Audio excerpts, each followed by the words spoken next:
आप सब कहेंगे अमर रहे, अमर रहे।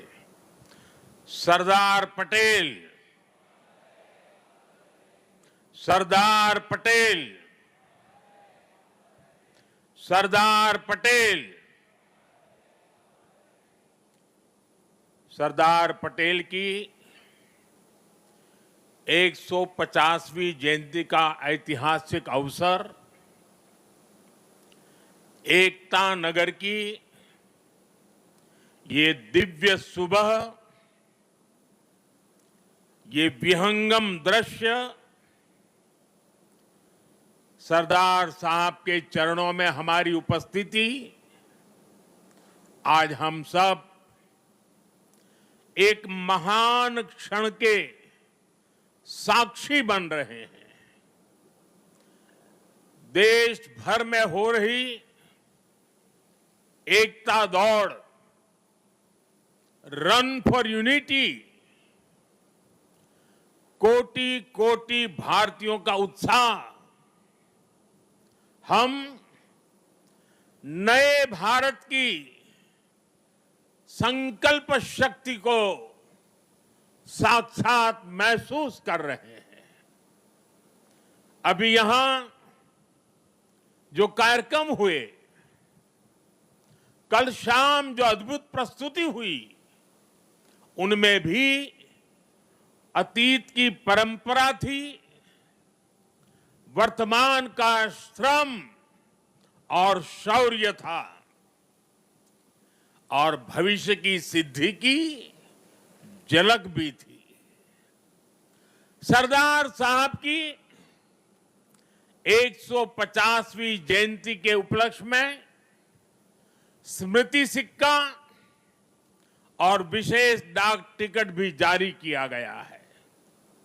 मैं सभी 140 करोड़ देशवासियों को सरदार साहब की जयंती की, राष्ट्रीय एकता दिवस की बहुत बहुत बधाई देता हूं, अनेक अनेक शुभकामनाएं देता हूं।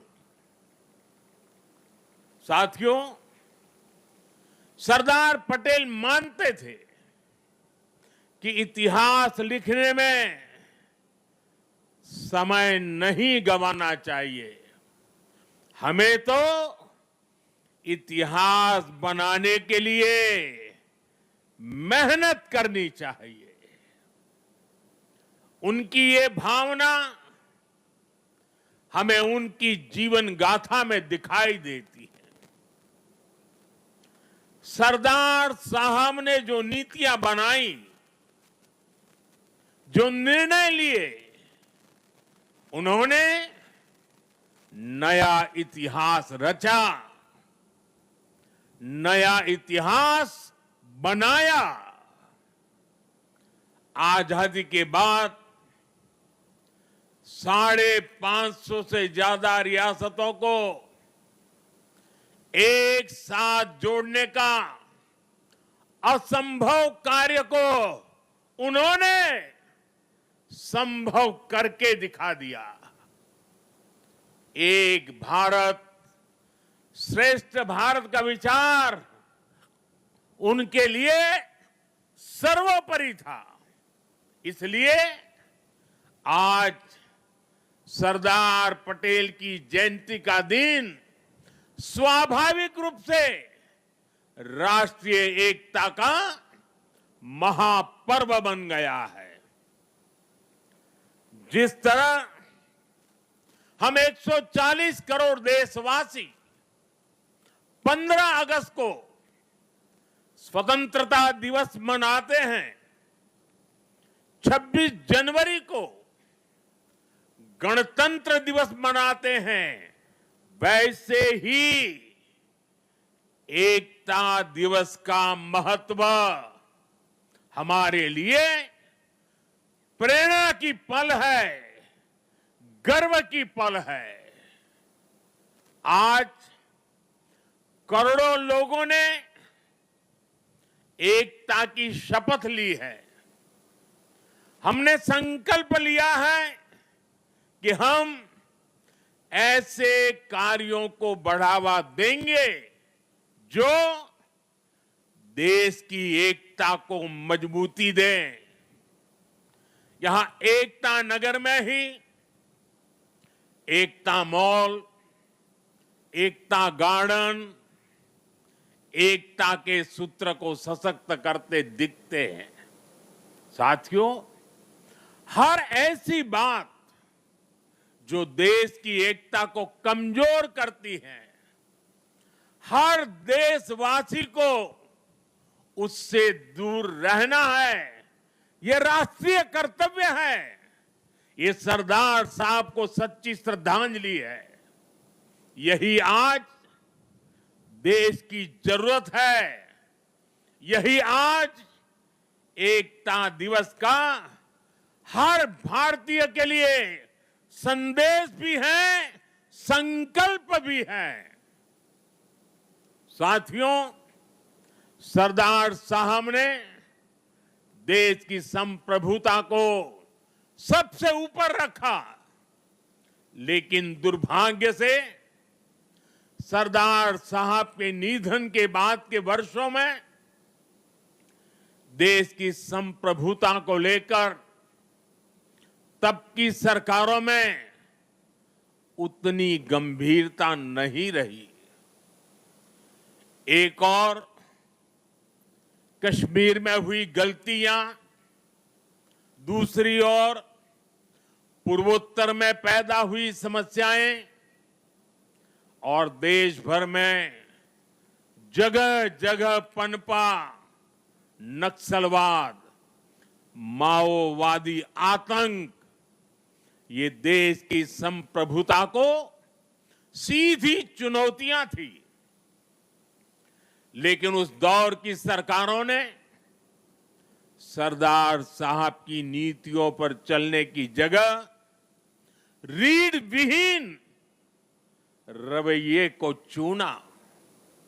इसका परिणाम देश ने हिंसा और रक्तपात के रूप में झेला। साथियों, आज की युवा पीढ़ी में बहुत से लोगों को पता नहीं होगा, सरदार साहब चाहते थे जैसे उन्होंने बाकी रियासतों का विलय किया, वैसे ही पूरे कश्मीर का विलय हो। लेकिन नेहरू जी ने उनकी वो इच्छा पूरी नहीं होने दी। कश्मीर को अलग संविधान और अलग निशान से बांट दिया गया। साथियों, कश्मीर पर कांग्रेस ने जो गलती की थी, उसकी आग में देश दशकों तक जलता रहा। कांग्रेस की लचर नीतियों के कारण कश्मीर का एक हिस्सा पाकिस्तान के अवैध कब्जे में चला गया। पाकिस्तान ने आतंकवाद को हवा दी। State sponsored terrorism. साथियों, कश्मीर और देश को इतनी बड़ी कीमत चुकानी पड़ी, लेकिन फिर भी कांग्रेस हमेशा आतंकवाद के आगे नतमस्तक रही। साथियों, कांग्रेस ने सरदार साहब के विजन को भुला दिया, लेकिन हम नहीं भूले। 2014 के बाद देश ने एक बार फिर उनकी प्रेरणा से भरी फौलादी इच्छा शक्ति को देखा है। आज कश्मीर आर्टिकल 370 की जंजीरों को तोड़कर पूरी तरह मुख्य धारा से जुड़ चुका है। आज पाकिस्तान और आतंक के आकाओं को भी पता चला है कि भारत की असली ताकत क्या है। ऑपरेशन सिंदूर में पूरी दुनिया ने देखा है, आज अगर कोई भारत पर आंख उठाता है तो भारत घर में घुसकर मारता है।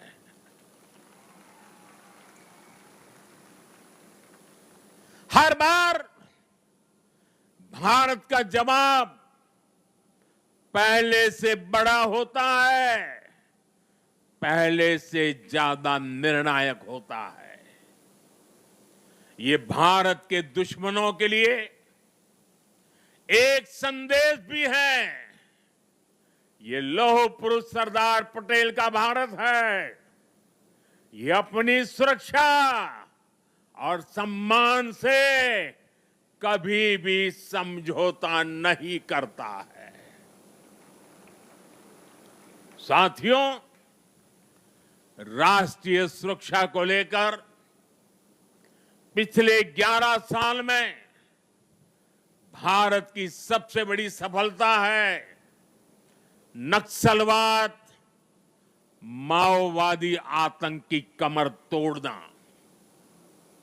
2014 से पहले हमारे देश में हालत ऐसी थी कि देश के भीतर, देश के बीचों बीच नक्सली माओवादी अपनी हुकूमत चलाते थे।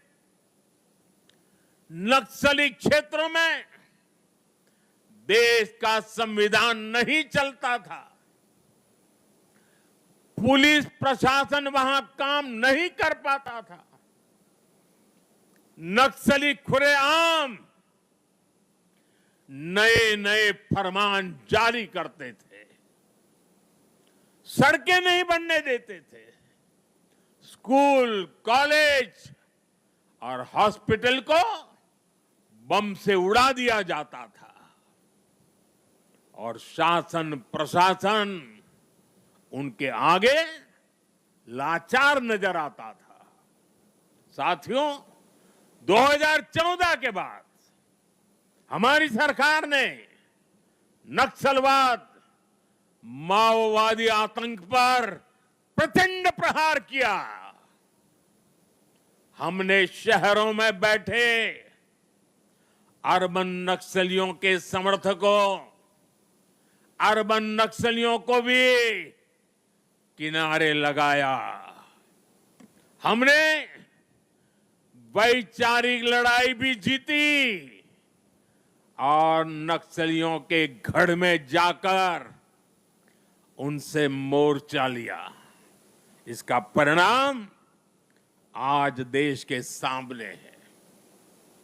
2014 के पहले देश के करीब 125 जिले माओवादी आतंक की चपेट में थे।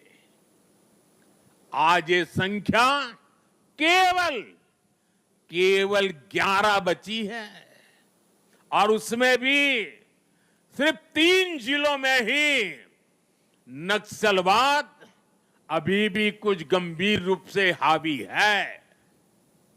और आज मैं सरदार पटेल के सानिध्य में एकता नगर की इस धरती से पूरे देश को भरोसा दिलाता हूं, जब तक देश नक्सलवाद, माओवाद, उस आतंक से पूरी तरह मुक्त नहीं हो जाता, हम रुकने वाले नहीं हैं, चैन से बैठने वाले नहीं हैं। साथियों, आज देश की एकता और आंतरिक सुरक्षा को बहुत बड़ा खतरा घुसपैठियों से भी है।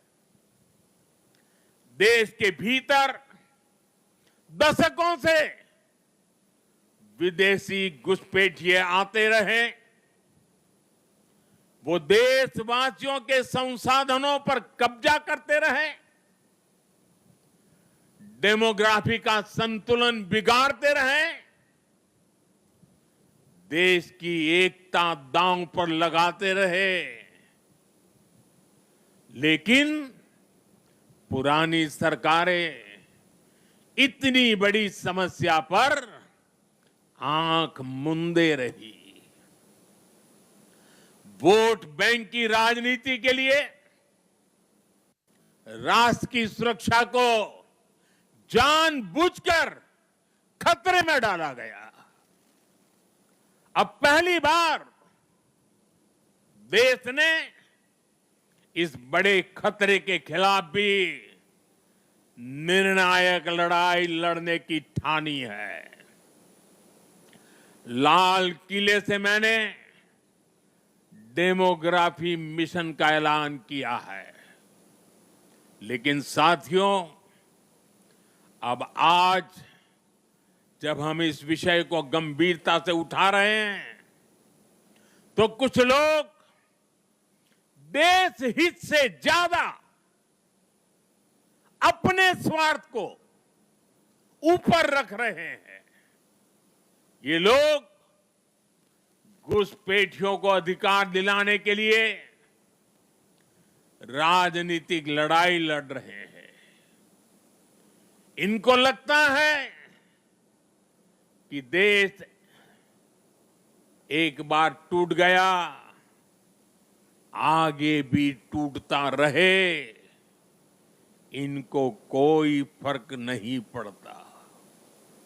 जबकि सच्चाई ये है कि अगर देश की सुरक्षा और पहचान खतरे में आएगी, तो हर व्यक्ति खतरे में आएगा। इसलिए हमें आज राष्ट्रीय एकता दिवस पर फिर से संकल्प लेना है। हम भारत में रह रहे हर घुसपैठिए को बाहर निकाल करके ही रहेंगे। साथियों, जब हम लोकतंत्र में राष्ट्रीय एकता की बात करते हैं, तो इसका एक स्वरूप ये भी है कि हम विचारों की विविधता का सम्मान करें। लोकतंत्र में मतभेद स्वीकार्य है, मनभेद नहीं होना चाहिए। लेकिन विडंबना देखिए, आजादी के बाद जिन लोगों को देश ने दायित्व सौंपा, उन्हीं लोगों ने वी द पीपल की स्पिरिट की हत्या करने का प्रयास किया। उन्होंने अपनी सोच और विचारधारा से अलग हर व्यक्ति और संगठन का तिरस्कार किया, उसे डिस्क्रेडिट करने की कोशिश की। देश में राजनैतिक छुआछूत को एक कल्चर बना दिया गया था। हम सभी को पता है, कांग्रेस सरकारों में सरदार पटेल और उनकी लेगेसी के साथ क्या क्या हुआ है। इन लोगों ने बाबा साहब आंबेडकर के साथ जीते जी और उनके जाने के बाद भी क्या किया, नेताजी सुभाष चंद्र के साथ क्या किया, डॉक्टर लोहिया और जयप्रकाश नारायण जैसे लोगों के साथ भी कांग्रेस ने यही किया।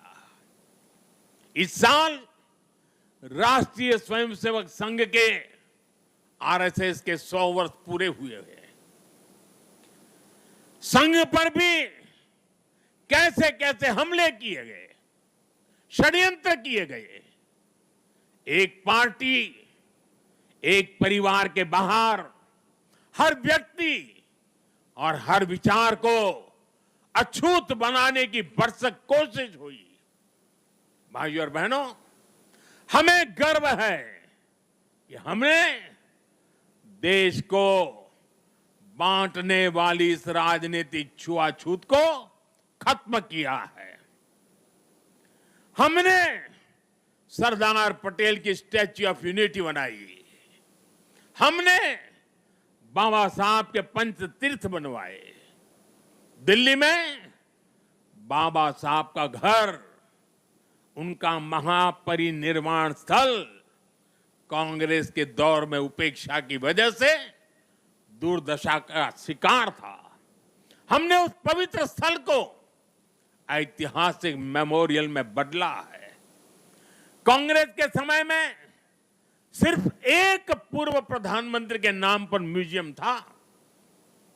हमने देश के अब जितने भी पीएम हुए हैं, उन सब के योगदान को समर्पित राजनीतिक छुआछूत से ऊपर उठ करके पीएम म्यूजियम बनाया है। हमने कर्पूरी ठाकुर जैसे जननायक को भारत रत्न दिया।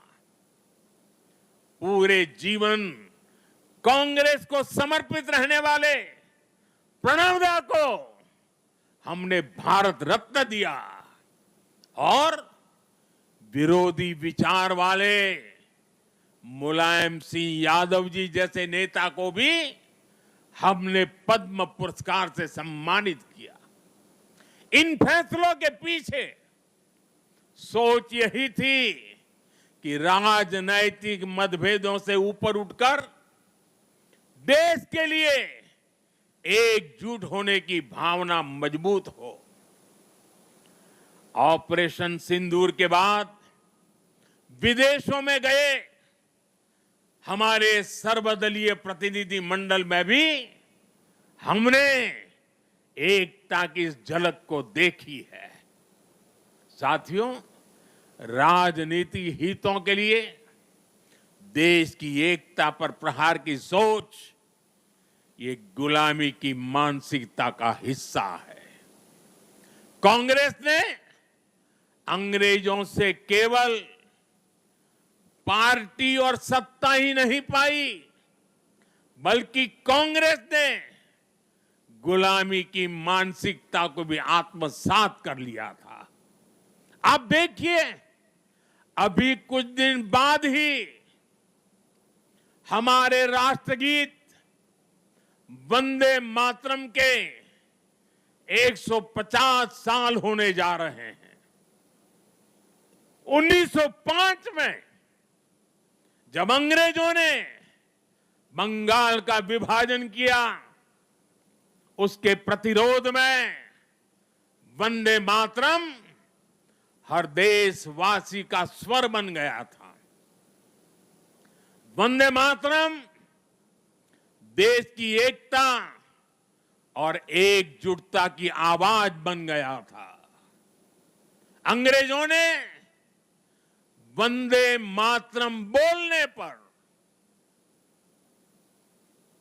बोलने की बात तक बैन लगाने की कोशिश की थी।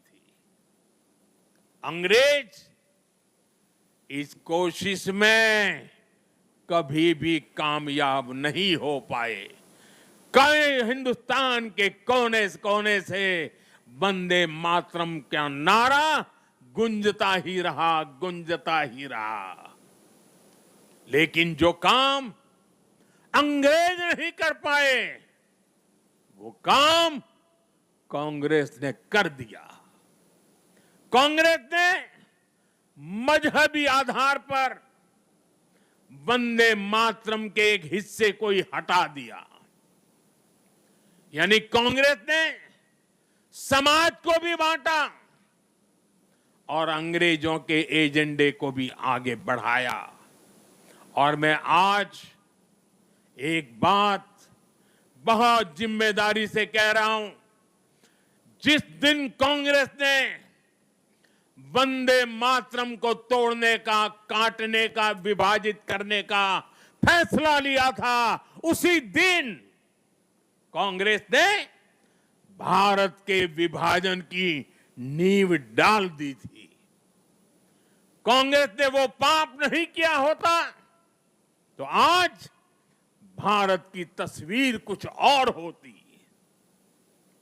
साथियों, उस समय सरकार में बैठे लोगों की ऐसी सोच के कारण ही देश ने इतने दशकों तक गुलामी के प्रतीकों को भी ढोया। आप याद करिए, हमारी नेवी के झंडे से गुलामी का निशाना, गुलामी का निशान तब उतरा जब आपने हमें देश की सेवा करने का अवसर दिया। हमारी सरकार आई। राजपथ कर्तव्य पथ तब बना जब हमने ये बदलाव किया। आजादी की लड़ाई में क्रांतिकारियों के बलिदानों का स्थान अंडमान की सेल्यूलर जेल, उसे राष्ट्रीय स्मारक का दर्जा तब मिल पाया था जब मोरारजी भाई देसाई की सरकार आई थी। अंडमान के द्वीपों के नाम कुछ समय पहले तक अंग्रेजों के नाम पर ही थे। हमने ये नाम नेताजी सुभाष के नाम पर रखे।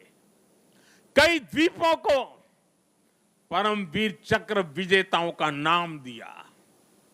इंडिया गेट पर भी हमने नेताजी सुभाष की प्रतिमा लगाई। साथियों, देश की सुरक्षा में शहीद हुए जवानों तक को गुलामी की मानसिकता के कारण सही सम्मान नहीं मिलता था। हमने नेशनल वॉर मेमोरियल की स्थापना कर उन स्मृतियों को अमर बनाया। देश की आंतरिक सुरक्षा में भी 36,000 जवानों ने, ये हमारे पुलिस बेड़े के जवानों ने, देश को पता तक नहीं है, ये पुलिस बेड़े के ये खाकी वर्दीधारी लोगों ने 36,000 जवानों की शहादत हुई है। 36,000 शहीद होना यह आंकड़ा छोटा नहीं है। हमारी police, BSF, ITBP, CISF, CRPF, हमारे सभी अर्धसैनिक बल, इनके शौर्य को भी सम्मान से वंचित रखा गया। ये हमारी सरकार है जिसने पुलिस मेमोरियल बनाकर उन शहीदों को सम्मान दिया। मैं आज सरदार पटेल के चरणों में खड़े होकर के मैं देश भर में जिन जिन लोगों ने पुलिस बेड़े में रह करके सेवाएं की हैं, जो जो लोग आज पुलिस बेड़े में रह करके देश की सेवा कर रहे हैं, मैं सरदार पटेल के चरणों में खड़े रह करके आज मैं उनको सैल्यूट करता हूं। मैं उनका गौरव करता हूं, मैं उनका सम्मान करता हूं। आज देश गुलामी की मानसिकता के हर निशान को हटा रहा है। देश के लिए बलिदान देने वाले लोगों को सम्मान देकर हम राष्ट्र प्रथम की भावना को मजबूत बना रहे हैं। मेरे प्यारे देशवासियों, एकता राष्ट्र और समाज के अस्तित्व का आधार होती है। जब तक समाज में एकता है, राष्ट्र की अखंडता सुरक्षित है। इसलिए विकसित भारत के लक्ष्य तक पहुंचने के लिए हमें देश की एकता तोड़ने वाले हर षड्यंत्र को विफल बनाना होगा, एकता की ताकत से विफल बनाना होगा। इसलिए आज देश राष्ट्रीय एकता के हर मोर्चे पर निरंतर काम कर रहा है। भारत की एकता के इस अनुष्ठान के 4 आधार स्तंभ हैं। एकता का पहला स्तंभ है सांस्कृतिक एकता। ये भारत की संस्कृति है जिसने हजारों वर्षों से राजनैतिक हालातों से अलग भारत को एक राष्ट्र के रूप में अमर रखा है। हमारे 12 ज्योतिर्लिंग, 7 पुरियां, 4 धाम, 50 से अधिक शक्तिपीठ, तीर्थ यात्राओं की परंपरा, ये वो प्राण ऊर्जा है जो भारत को एक चैतन्य राष्ट्र बनाती है। इसी परंपरा को आज हम सौराष्ट्र तमिल संगमम और काशी तमिल संगमम जैसे आयोजनों के जरिए आगे बढ़ा रहे हैं। हम अंतर्राष्ट्रीय योग दिवस के जरिए भारत के महान योग विज्ञान को नई पहचान दिला रहे हैं। हमारा योग आज लोगों को जोड़ने का माध्यम बन रहा है। साथियों, हमारी एकता का दूसरा स्तंभ है भाषाई एकता। भारत की सैकड़ों भाषाएं और डायलेक्ट्स, बोलियां, ये भारत की खुली और रचनात्मक सोच का प्रतीक है।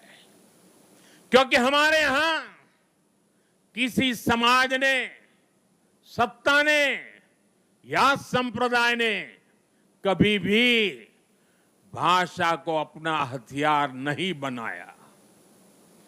एक भाषा को थोपने का प्रयास नहीं हुआ। तभी भारत भाषाई विविधता की दृष्टि से विश्व का इतना समृद्ध राष्ट्र बना है।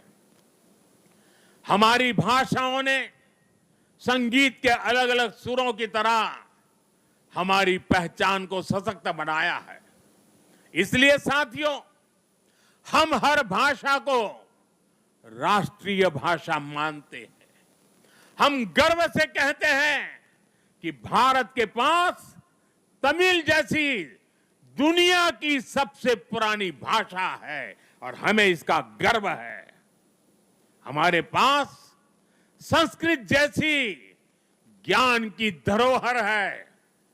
इसी तरह हर भारतीय भाषा की अपनी खूबी है, अपनी साहित्यिक और सांस्कृतिक पूंजी है। हम हर भारतीय भाषा को प्रमोट कर रहे हैं। हम चाहते हैं कि हिंदुस्तान के बच्चे अपनी मातृभाषा में पढ़ाई करें और आगे बढ़े। भारत के लोग देश की दूसरी भाषाओं को भी जानें, उनसे सीखें। भाषाएं हमारी एकता की सूत्रधार बने। और ये एक दिन का काम नहीं है, ये निरंतर चलने वाला काम है जिसकी जिम्मेदारी हम सबको मिलकर के उठानी है। साथियों, हमारी एकता का तीसरा स्तंभ है भेदभाव मुक्त विकास। क्योंकि गरीबी और भेदभाव ही सामाजिक ताने बाने की सबसे बड़ी कमजोरी होते हैं। देश के दुश्मनों ने हमेशा इन कमजोरियों का इस्तेमाल किया है। इसलिए सरदार साहब गरीबी के खिलाफ देश के लिए दीर्घकालिक योजना पर काम करना चाहते थे।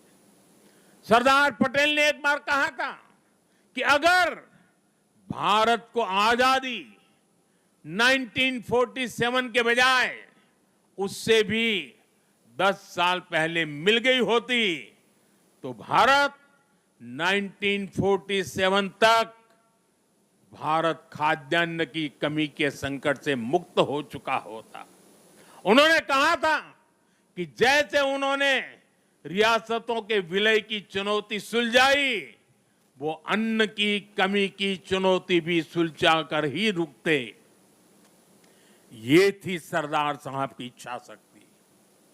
बड़ी से बड़ी चुनौती से निपटने के लिए हमें यही इच्छा शक्ति दिखानी होती है। और मुझे गर्व है कि हमारी सरकार सरदार साहब के इन अधूरे संकल्प को भी पूरा करने में लगी है। बीते एक दशक में हमने 25 करोड़ देशवासियों को गरीबी से बाहर निकाला है। आज करोड़ों गरीबों को घर मिल रहा है, घर घर साफ पानी पहुंच रहा है, मुफ्त इलाज की सुविधा मिल रही है। यानी हर नागरिक के लिए गरिमापूर्ण जीवन, ये आज देश का मिशन भी है और विजन भी है। भेदभाव और भ्रष्टाचार मुक्त ये नीतियां आज राष्ट्रीय एकता को मजबूत बना रही है। साथियों, राष्ट्रीय एकता का चौथा स्तंभ है कनेक्टिविटी से दिलों का कनेक्शन। आज देश में रिकॉर्ड हाईवेज और एक्सप्रेसवेज बन रहे हैं। वंदे भारत और नमो भारत जैसी ट्रेनें भारतीय रेल को ट्रांसफॉर्म कर रही है। छोटे शहर भी अब एयरपोर्ट की सुविधा से जुड़ रहे हैं। इस आधुनिक इंफ्रास्ट्रक्चर से भारत को लेकर दुनिया का नजरिया ही पूरी तरह बदल रहा है। इसने उत्तर से दक्षिण, पूरब से पश्चिम देश की दूरियों को भी कम किया है। आज लोग आसानी से दूसरे राज्यों में पर्यटन के लिए जा रहे हैं, व्यापार के लिए जा रहे हैं।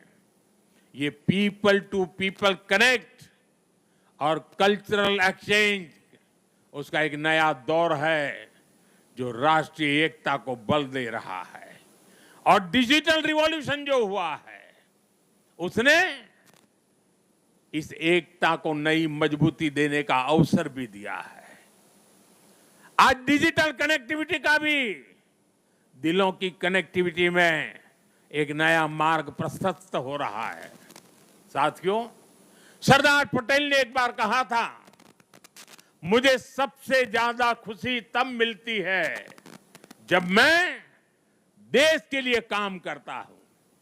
मैं भी आज हर देशवासी से यही आह्वान करता हूं, देश के लिए काम करने से बड़ी खुशी कोई और नहीं हो सकती।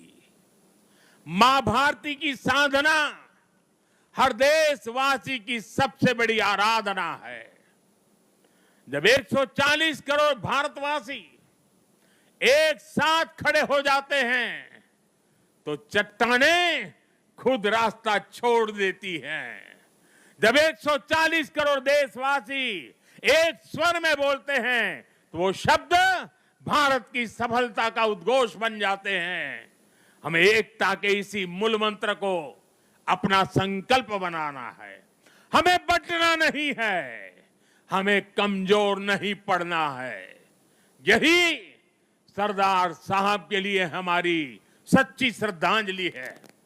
मुझे विश्वास है हम सब साथ मिलकर एक भारत श्रेष्ठ भारत के संकल्प को मजबूती देंगे।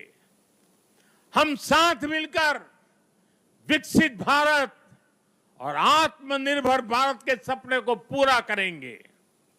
इसी भाव के साथ मैं एक बार फिर सरदार साहब के चरणों में श्रद्धांजलि देता हूं। मेरे साथ बोलिए, भारत माता की।